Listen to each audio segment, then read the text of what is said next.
Good morning. Just 1 మినిట్లో నమస్తే తెలంగాణ వార్తల్ని చూద్దాం. మాపై దాడి చేస్తే ఎవరూ మిగలరు, చరిత్ర గుర్తుంచుకునే జవాబిస్తాం. పాక్ రక్షణ మంత్రి వ్యాఖ్యలు.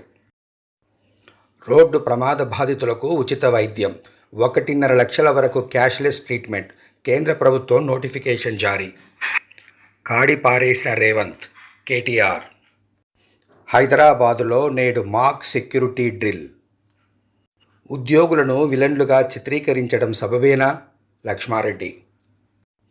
వక్ఫ్ను అమలు చేయబోము, మమతా బెనర్జీ. ఆర్టీసీ సమ్మె వాయిదా, చర్చలు సఫలం. పెట్టుబడుల ఆకర్షణకే మిస్ వరల్డ్ పోటీలు, జూపల్లి. మరో వారం రోజులు వానలు, హైదరాబాదు వాతావరణ కేంద్రం వెల్లడి. ప్రైవేటు కాలేజీలకు సెలవులివ్వాలి, హైకోర్టులో పిల్ దాఖలు. జూన్ 8, 9 తేదీల్లో చేప ప్రసాదం పంపిణీ. పాక్తో క్రికెట్ ఆడేది లేదు, చీఫ్ కోచ్ గౌతమ్ గంభీర్ స్పష్టీకరణ.